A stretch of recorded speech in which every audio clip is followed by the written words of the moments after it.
உன்னுடைய ஆட்டம் எல்லாம் 2026 வரைக்கும் தான். நீ தூத்துக்குடியில் போய் கூவினாலும் சரி, திருநெல்வேலியில் போய் கூவினாலும் சரி, 200 200 200ன்னு நீ எங்கே போய் கூவினாலும் சரி, உன்னுடைய ஆட்டம் 2026ல் முடிவுக்கு வரும். வந்தே தீரும். தலைவனை ஏன் நீ தவறாக பேசுகிறாய் என்று கேட்பது வேற. ஆனால் நீ கருத்தை சொல்லிவிட்டாய் என்பதற்காகவே உன்னை சிறையில் தள்ளி உன்னை உதைக்கணும், உன் எலும்பை உடைக்கணும், உன் காலையை உடைக்கணும், இப்படியெல்லாம் பேசுறது என்ன மாதிரியான ஒரு மொழி? என்ன மாதிரியான எண்ண ஓட்டம்? இதுதான் இவர்கள் மனதில் விதைக்கப்பட்டிருக்கிறது. ஆட்சியும் அதிகாரத்தையும் தலைக்கேற்றி கொண்டு விட்டார்கள். இஏ மால், எக்ஸ்பிரஸ் அவென்யூ மால், அந்த மாலில் சென்று இந்த மாணவி குறித்த விழிப்புணர்வு பிரச்சாரத்தில் ஈடுபட்டார்கள் என்பதற்காக அவர்கள் மீது 5 பிரிவுகளில் ஜாமீனில் வெளிவராத பிரிவுகளை போட்டு அவர்கள் மீது வழக்கு பதிவு செய்யப்பட்டிருக்கிறது. அப்போ அவர்களை கைது செய்வது என்ன சிக்னல் அனுப்புகிறாங்க? உளவியல் ரீதியாக ஒரு சிக்னலை இவர்கள் அனுப்ப நினைக்கிறார்கள். யார்கிட்ட? விஜய் கட்சியில் இருக்கக்கூடிய பெண் உறுப்பினர்களிடம் இவர்கள் உளவியல் ரீதியாக ஒரு சிக்னல் அனுப்புகிறார்கள். பார்த்து இருந்துக்கோங்க, வெளியில் நீங்கள் போராட்டம் ஈராட்டம் அல்லது கட்சி பணின்னு நீங்கள் வெளியில் வந்தீங்கன்னாக்க இதுதான் உங்களுக்கு நேரப்போகின்ற கதி என்பதனை உளவியல் ரீதியாக மனதில் புகுத்த வேண்டும் என்பதற்காக நடத்தப்படுகின்ற அராஜகம்தான் இது. இந்த கடிதத்தை கொடுத்த யாராவது கடிதத்தோட நகலை கொடுத்ததுக்கு எப்படிங்க கைது பண்ணுவீங்க? நிறைய இடங்களில் இது ஏற்கனவே பேசு பொருளாகிட்டு வருது. அப்படின்றதுனால அந்த பசங்களை, அந்த இளைஞர்களை அச்சுறுத்த வேண்டும்.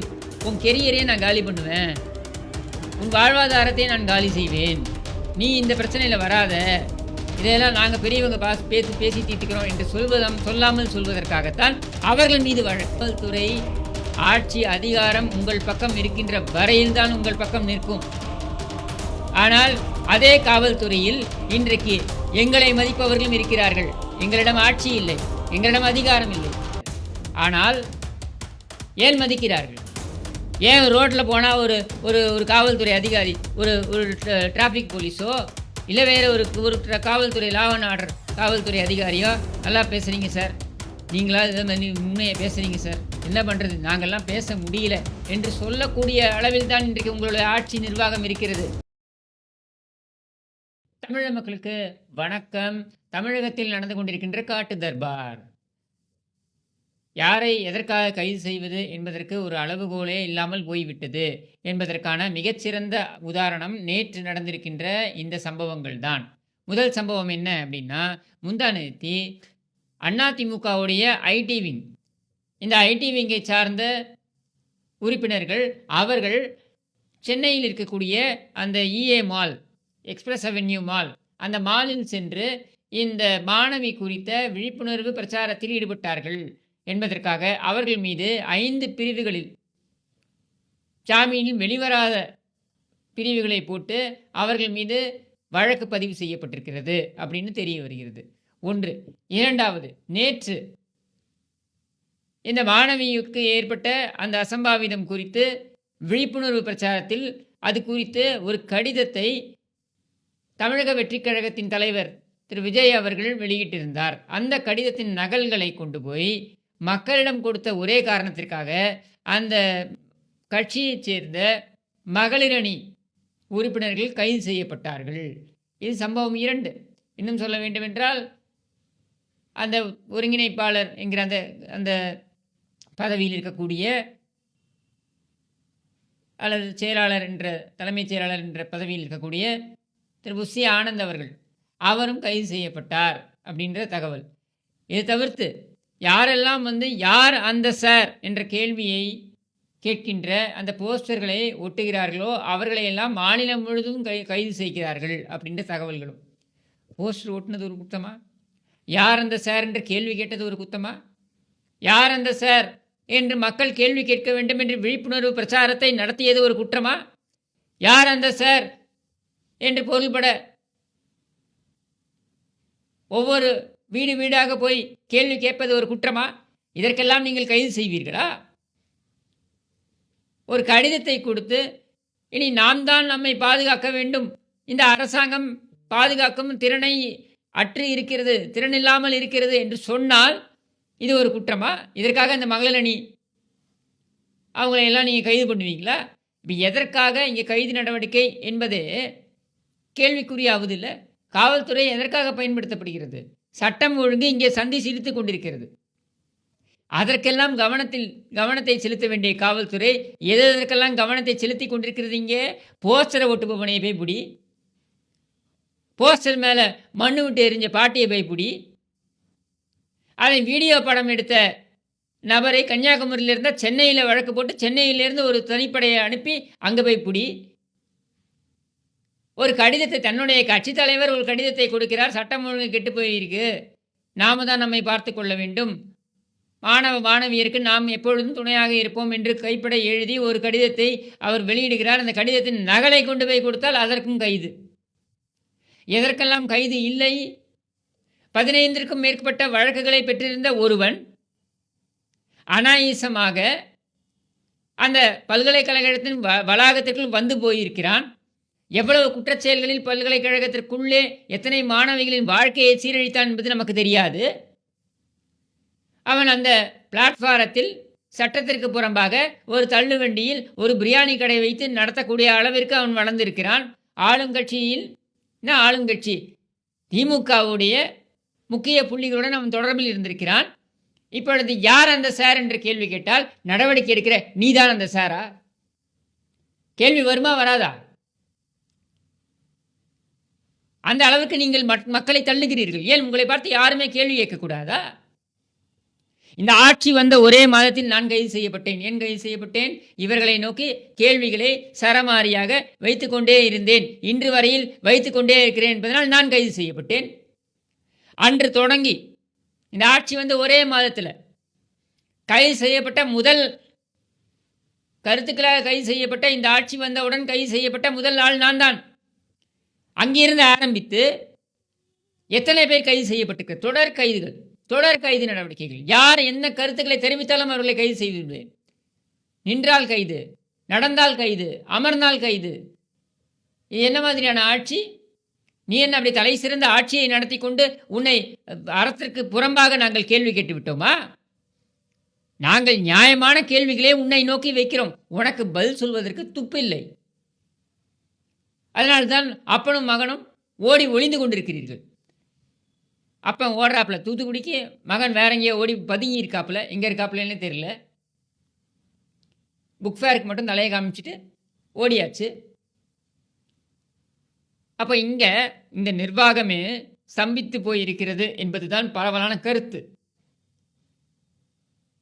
அப்போ இந்த நிர்வாகம் ஸ்தம்பித்து போயிருக்கின்ற நிலையில் சட்டம் ஒழுங்கு இதில் நீ கெட்ட கேடு, நீ சொல்லுவேல இவர் கெட்ட கேடு, செந்தில் பாலாஜி நீ சொன்னல, இப்போ நான் சொல்கிறேன் உன்னை பார்த்து, நீ ஸ்டாலின் கெட்ட கேடு. தன்னுடைய நேரடி பார்வையில் வேற இந்த காவல்துறையை கண்காணிக்கிறாராம். அதான் நீ கிழிக்கிற லட்சணத்தை தான் பார்க்குறோம். இங்கே உன்னால் காவல்துறைக்கும் அவமானம், மொத்தத்தில் நீ தமிழகத்தின் அவமான சின்னம். உன்னை முதலமைச்சராக வந்து அமர்த்தியதற்கு உனக்கு ஓட்டு போட்டவர்களும் சேர்த்து வெட்கி தலைகுனிய வேண்டிய ஒரு நிலைக்கு தள்ளி கொண்டிருக்கிறாய். இந்த அழகில் நீ ஆட்சிக்கு வந்த புதுசில் வாய் கிழிஞ்சுது. என்னன்னு, எனக்கு ஓட்டு போட்டவர்களுக்கு மட்டும் கிடையாது, ஓட்டு போடாதவர்களும் இவருக்கு ஏன் நாம் ஓட்டு போடவில்லை என்று ஏங்கும் அளவிற்கு ஆட்சி நடத்துவேன்.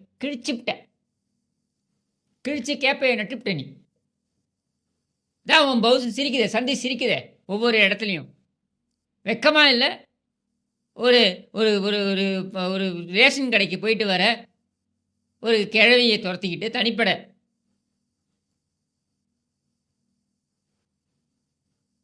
இந்த மாதிரியான ஒரு ஆட்சியை இதுவரையில் தமிழகம் கண்டதாக சரித்திரம் இல்லை. கருணாநிதி கொடுத்த மோசமான ஆட்சி, கருணாநிதினால மோசமான ஆட்சி தானே, கருணாநிதி கொடுத்த மிக மோசமான ஆட்சி, இப்படி வேணால் சொல்லலாம். இந்த கருணாநிதி கொடுத்த மிக மோசமான ஆட்சி என்றால் அது வரலாற்றில் பதிவாகி இருப்பது 2006 2011. இதற்காகத்தான் 10 ஆண்டுகள் இவர்கள் கூப்பில் இருந்தார்கள். அந்த ஆட்சியை விட பன்மடங்கு மோசமான ஆட்சியை இன்றைக்கு ஸ்டாலின் நடத்தி கொண்டிருக்கிறார். என்ன, அன்னைக்கு சமூக வலைதளங்கள் இந்த அளவுக்கு பரவலாக இல்லை, இன்றைக்கு பரவலாக இருக்கிறது. அதனால் இதையெல்லாம் வெட்ட வெளிச்சமாக வெளியே வந்து கொண்டிருக்கிறது. இல்லைன்னா யோசிச்சு பாருங்கள் நம்ம நிலையை. ஸ்டாலினை கடந்த ஒரு சிறந்த நிர்வாகி கிடையாது. ஸ்டாலின் ஒரு மிகப்பெரிய ஒரு திறமைசாலி, ஸ்டாலின் ஒரு உத்தமர், இப்படியெல்லாம் அவதூறுகளை இவர்கள் நம்மை நம்ப வைத்திருப்பார்கள். இந்த மீடியாவை கையில் வைத்துக்கொண்டு இவர்கள் நம்மை நம்ப வைத்திருப்பார்கள். தெய்வாதீனமாக இன்றைக்கு சமூக வலைதளங்கள் இருக்கின்ற காரணத்தினால இந்த அயோக்கியர்களுடைய குட்டு இன்றைக்கு வெளிப்பட்டு கொண்டே இருக்கிறது. அப்படி வெளிப்படும் பொழுது இவர்கள் கையெறு நிலைக்கு தள்ளப்படுகிறார்கள். அப்படி தள்ளப்படும் பொழுது இவர்கள் என்ன செய்கிறார்கள்? யார் யாரெல்லாம் இது மாதிரியான கருத்துக்களை தெரிவிக்கிறார்களோ அவர்களையெல்லாம் குறிவைத்து ஏதாவது ஒரு பிரச்சனையில் அவர்களை சிக்க வைத்து அல்லது ஏதாவது ஒரு சாக்குப்போக்கு சொல்லி அவர்களை இந்த மாதிரி கும்பல் கும்பலாக காவல்துறையை அனுப்பி அவங்களை பிடிச்சி உள்ளே போடுறது. இதில் பார்த்தீங்கன்னாக்கா நிறைய பேர் பயப்படுவாங்க. அதாவது எல்லாரும் வந்து ஒரு போலீஸ் ஸ்டேஷனுக்கு போகிறதோ இல்லை ஒரு ஒரு பஞ்சாயத்துக்கு போகிறதோ அல்லது ஒரு சிறைக்கு போவதோ என்பதனையெல்லாம் எல்லோரும் ரசிக்க மாட்டார்கள். அப்போ பயந்து அவர்களை சுற்றி இருப்பவர்கள் பேசுகிறாங்க இல்லையா, அவங்களும் பயந்து எல்லோரும் வாய் மூடி இருக்க வேண்டும். இதுதான் இவர்களுடைய எதிர்பார்ப்பு. இதற்காக இந்த அச்ச உணர்வை ஏற்படுத்த வேண்டும் என்பதற்காகத்தான் இந்த நடவடிக்கைகளில் இறங்குகிறார்கள். இப்போ விஜயோடைய கட்சியில் மகளிர் அணியினரை இவர்கள் குறிவைக்க வேண்டிய அவசியம் என்ன? பெண்கள் வெளியே பேச வந்துட்டாங்கன்னா அதோடைய தாக்கம் வந்து ஆண்கள் பேசுவதோடு அதிகமாக இருக்கும். அப்போ அவர்களை கைது செய்வது என்ன சிக்னல் அனுப்புகிறாங்க? உளவியல் ரீதியாக ஒரு சிக்னலை இவர்கள் அனுப்ப நினைக்கிறார்கள். யார்கிட்ட? விஜய் கட்சியில் இருக்கக்கூடிய பெண் உறுப்பினர்களிடம் இவர்கள் உளவியல் ரீதியாக ஒரு சிக்னல் அனுப்புகிறார்கள். பார்த்து இருந்துக்கோங்க, வெளியில் நீங்கள் போராட்டம் ஈராட்டம் அல்லது கட்சி பணின்னு நீங்கள் வெளியில் வந்தீங்கன்னாக்க இதுதான் உங்களுக்கு நேரப்போகின்ற கதி என்பதனை உளவியல் ரீதியாக மனதில் புகுத்த வேண்டும் என்பதற்காக நடத்தப்படுகின்ற அராஜகம்தான் இது. இந்த கடிதத்தை கொடுத்த யாராவது கடிதத்தோட நகலை கொடுத்ததுக்கு எப்படிங்க கைது பண்ணுவீங்க? என்ன முகாந்திரம் இருக்குது இதுக்கு கைது பண்ணுறதுக்கு? இதுதான் அவர்களுடைய எண்ண ஓட்டம். ஐடி விங்லேருந்து சின்ன பசங்க, அதிமுக ஐடி விங்லேருந்து இளைஞர்கள், இவங்க எல்லாரும் வந்து மாலெல்லாம் பேச ஆரம்பிச்சிட்டாங்க அப்படின்னாக்க இது ஒரு முன்னோடியாகிவிடும், இது ஒரு முன்னுதாரணமாகிவிடும். நிறைய இடங்களில் இது ஏற்கனவே பேசு பொருளாகிட்டு வருது. அப்படின்றதுனால அந்த பசங்களை அந்த இளைஞர்களை அச்சுறுத்த வேண்டும். உன் கெரியரையே நான் காலி பண்ணுவேன், உன் வாழ்வாதாரத்தை நான் காலி செய்வேன், நீ இந்த பிரச்சனையில் வராத, இதையெல்லாம் நாங்கள் பெரியவங்க பேசி தீர்த்துக்கிறோம் என்று சொல்லாமல் சொல்வதற்காகத்தான் அவர்கள் மீது வழக்கு. கருத்துக்களை யாராவது தெரிவிக்கிறாங்க, இப்போ ஒரு மிடில் கிளாஸ் இல்லை அப்பர் மிடில் கிளாஸ் இருக்கக்கூடியவங்க, இவங்க வந்து சமூக வலைதளங்களில் கருத்துக்களை தெரிவித்தால் அவர்களை கார்னர் செய்வது, இவர்களை வைத்திருக்கின்ற இந்த 200 ரூபாய் சைபர் கூலிகளை வைத்துக்கொண்டு அவர்களை வந்து கார்னர் செய்வது, அவர்களை வந்து அச்சுறுத்தும் வகையில் அவர்கள்ட்ட பேசுறது, அவர்களுடைய தனிப்பட்ட விவரங்களை எடுத்து பதிவிடுவது, தாக்குதல் நடத்துவது, இந்த மாதிரி இவர்கள் தொடர்ச்சியாக செய்து வருகிறார்கள் இந்த குண்டர்கள். இதற்கு அரசாங்கம் என்பது, இதுக்கு முன்னாடி அதிகாரம் என்பது இவர்கள் கையில் இல்லாமல் இருந்தது. அப்பொழுதும் இதை செய்து கொண்டிருந்தார்கள். இன்றைக்கு அதிகாரம் கையில் வந்த உடனே இந்த 3.5 ஆண்டுகளாக இவர்கள் முழுமையாக செய்திருக்கின்ற ஒரே விஷயம் என்னன்னா, எதிர்கருத்து வைக்கக்கூடியவர்கள், விமர்சனங்களை வைக்கக்கூடியவர்கள் அல்லது ஒரு கருத்தியலை ஏற்படுத்த முடியும் என்ற ஒரு நிலையில் இருக்கக்கூடியவர்களை சகட்டு மேனிக்கு தாக்குவது, நடவடிக்கைகள் என்று அவர்கள் மீது பாய்ச்சுவது, அவர்களை தினம் ஒரு நீதிமன்றத்தில் கொண்டு போய் நிறுத்துவது, அலக்கழிப்பது, சம்மன் அனுப்புவது காவல்துறையிலிருந்து, இப்படியெல்லாம் செய்து அவர்களை எப்படியாவது முடக்க வேண்டும். இது மட்டும்தான் இவர்களுடைய குறி. இதில் பாதிக்கப்பட்டவர்கள் ஏராளம். பலர் முடங்கி போய்விட்டனர், பேச தயங்குகிறார். நீ ஒன்றுமில்லை, நான் இவ்வளவு பேசுகிறேன்ல, இந்த கும்பல் ஒரு அயோக்கிய கும்பல், ஸ்டாலின் ஒரு தத்தி, இந்த உதவாநிதி ஒரு உதவாக்கரை, இப்படின்லாம் நான் பேசுகிறேன்ல, இது பேசுவதனாலேயே கமெண்ட் செக்ஷனில் பார்த்தீங்கன்னாக்கா திமுகவினர் வந்து என்ன சொல்கிறார்கள்? உன்னை உள்ள தூக்கி போட்டு அடிக்கணும், உன்னை உள்ள தூக்கி போட்டு உதைக்கணும். இதுதான் இவர்கள் பேசக்கூடியது, இதுதான் இவர்களுடைய மொழி. அப்போ இது என்ன ஓட்டம்? என் தலைவனை ஏன் நீ தவறாக பேசுகிறாய் என்று கேட்பது வேற. ஆனால் நீ கருத்தை சொல்லிவிட்டாய் என்பதற்காகவே உன்னை சிறையில் தள்ளி உன்னை உதைக்கணும், உன் எலும்பை உடைக்கணும், உன் காலை உடைக்கணும், இப்படியெல்லாம் பேசுறது என்ன மாதிரியான ஒரு மொழி? என்ன மாதிரியான எண்ண ஓட்டம்? இதுதான் இவர்கள் மனதில் விதைக்கப்பட்டிருக்கிறது. ஆட்சியும் அதிகாரத்தையும் தலைக்கேற்றி கொண்டு விட்டார்கள். தலைக்கேற்றி கொண்டு விட்ட காரணத்தினால தாங்கள் எதை நினைத்தாலும் அதை காவல்துறையை வைத்து சாதித்துக் கொள்ளலாம் என்கிற அந்த மிதப்பில் இருக்கிறார்கள். நான் ஏற்கனவே பல முறை சொல்லியிருக்கிறேன். மீண்டும் ஒரு முறை சொல்கிறேன். இதை எச்சரிக்கையாக கூட நீங்கள் எடுத்துக்கொள்ளுங்கள்.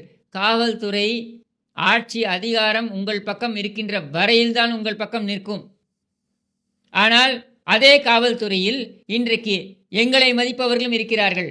எங்களிடம் ஆட்சி இல்லை, எங்களிடம் அதிகாரம் இல்லை. இன்னும் சொல்ல வேண்டுமென்றால் என்னிடம் இந்த கட்சி என்கிற பின்புலம் கூட கிடையாது.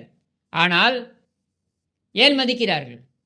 ஏன் ரோட்டில் போனால் ஒரு ஒரு ஒரு காவல்துறை அதிகாரி, ஒரு ஒரு டிராஃபிக் போலீஸோ இல்லை வேறு ஒரு ஒரு காவல்துறை லா அண்ட் ஆர்டர் காவல்துறை அதிகாரியோ, நல்லா பேசுகிறீங்க சார், நீங்களா இதை மாதிரி உண்மையை பேசுகிறீங்க சார், என்ன பண்ணுறது, நாங்கள்லாம் பேச முடியல என்று சொல்லக்கூடிய அளவில் தான் இன்றைக்கு உங்களுடைய ஆட்சி நிர்வாகம் இருக்கிறது. இப்போவும் சொல்கிறேன், நான் யதார்த்தமாக பேசக்கூடியவன், உண்மையை பேசுவேன். நான் உண்மை என்று நினைப்பதை பேசுவேன். நான் சொல்கிறேன், முதல் முறை நான் கைது செய்யப்பட்டு சிறைக்கு போன பொழுது இந்த ஆட்சி, நான் ஏற்கனவே சொன்னது போல, இந்த ஆட்சி வந்து 1 மாதம் தான் ஆனது. அப்பொழுது சிறை காவலர்கள் அதில் பார்த்தீங்கன்னா பலர் என்னிடம் கோவப்பட்டார்கள். கோவப்பட்டார்களா என்னங்க நம்ம முதலமைச்சரை போய் இப்படி தப்பாக பேசியிருக்கீங்க, கருணாநிதி மகன்க, இப்போ வந்திருக்காருங்க, நிறைய செய்வாருங்க அப்படின்ட்டு. ஏன் சிறைக்குள்ளே இருக்கக்கூடிய சக கைதிகளிலே சிலர் வருத்தப்பட்டார்கள். எப்படிங்க நம்ம முதலமைச்சர் நமக்கு நல்லது பண்ணுவாருங்க இப்படியெல்லாம். ஆனால் நம்ப மாட்டீங்க, ஒரே ஆண்டு தான், ஒரே ஆண்டில் மீண்டும் நான் சிறைக்கு செல்ல வேண்டிய ஒரு நிலை ஏற்பட்டது. அப்பொழுது அதே காவலர்கள், சக கைதிகள் அப்படின்னா அந்த விசாரணை கைதிகள், சில பேர் வெளியில் வராமல் இருந்தவங்க என்னிடம் வருத்தப்பட்டவர்களே, நீங்கள் சொன்னது கரெக்டு தாங்க, இந்த ஆளை பற்றி கேவலமான ஆளாக இருக்காப்புல எப்படின்னு.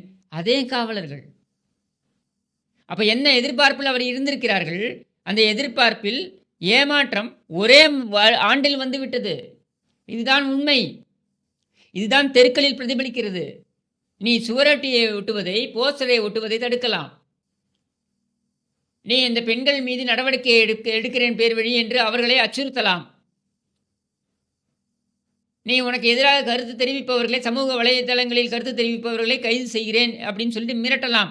இதையெல்லாம் நீ செய்தாலும் கூட, இதையும் கடந்து உன் மீதான மக்களுக்கு இருக்கக்கூடிய அந்த வெறுப்பு என்பது அதிகரித்து கொண்டுதான் இருக்கும். அது குறைய போவது இல்லை. உன் நிர்வாகத் திறனினால் நீ அதை மாற்றலாம். ஆனால் உனக்கு அது அறவே கிடையாது. உனக்கு தான் மூளையே கிடையாது. யாரோ பின்னால் இருந்து ஒரு கும்பல் உன்னை முன்னிறுத்தி, நீ ஒரு சோளக்கோள பொம்மை, உன்னை முன்னிறுத்தி உன்னை வைத்து அவர்களும் சம்பாதிக்கலாம். உனக்கு தேவையெல்லாம் உன் குடும்பம் சம்பாதிக்க வேண்டும் என்பது மட்டும்தான்.